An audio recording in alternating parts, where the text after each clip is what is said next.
What are we doing today? Well, we are looking at construction contracting operations management, and we're looking at Unit 4. The title is Develop and Maintain Working Relationships and Personal Development in Construction Contracting Operations Management. If that's what you're looking for, you've come to the right place, and this is the introduction video to that unit. It has a credit value of 8, which is not much.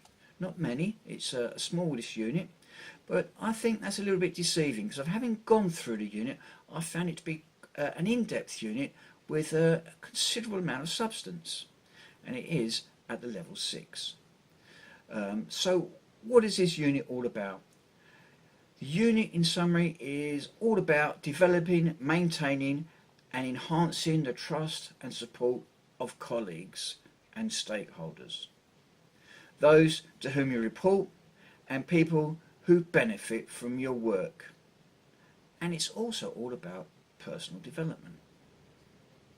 If you're on the NVQ program, you'll be expected to evidence or gain the ability to develop and maintain effective relationships, offer timely, relevant information and helpful, sensitive advice. If you're on the NVQ program, you'll be expected to evidence or gain an understanding of how to present clear, timely proposals that are appropriately detailed, and acknowledge objections and resolve conflicts sensitively. You will also be expected to review your own performance and that of others, and identify personal development needs of others and yourself, and to present a personal development plan. And finally, you will gain an understanding of the needs to undertake development activities, and as mentioned, record your progress and review your performance. And this could be done in annual performances reviews, employee reviews, and on your continued professional development plan. If this sounds familiar to you, all well and good. If it's not, do not stress. Let's do a little bit more. Let's go into this, and it will become clear.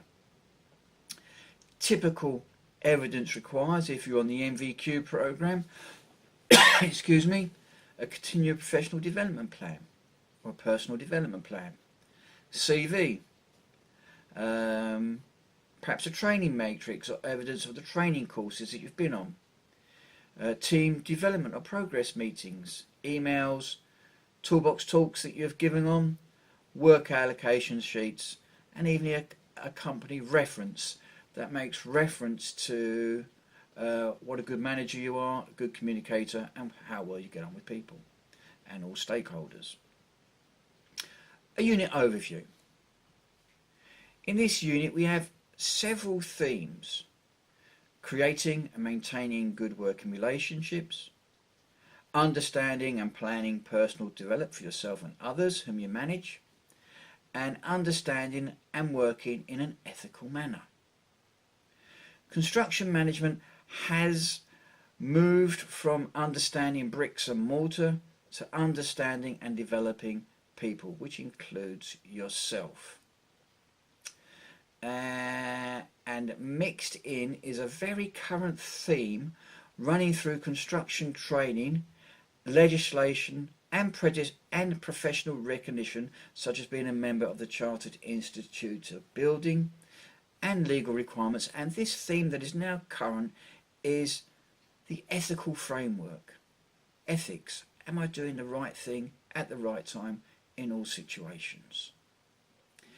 This is an excellent unit which in of itself will assist with professional development in the construction climate we now find ourselves working in.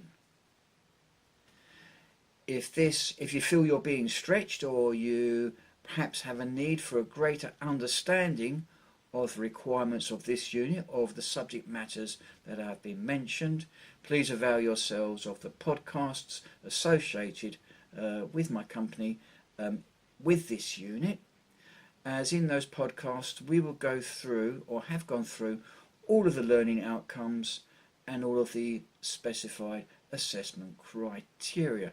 Let me give you an example. We are on Unit 4.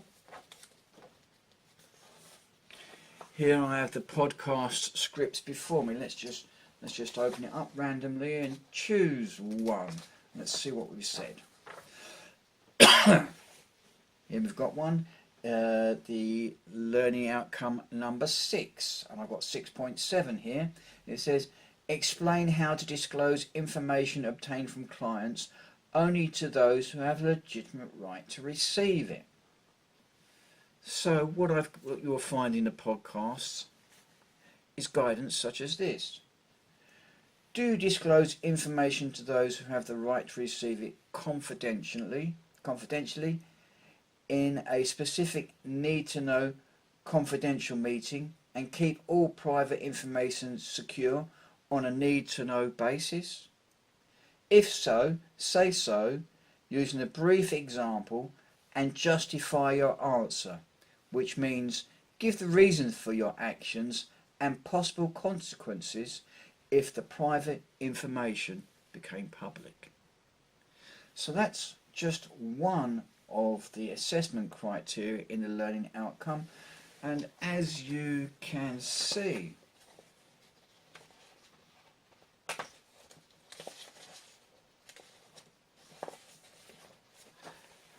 there are many assessment criteria in these learning outcomes, but in our podcast guidance you'll find them all covered.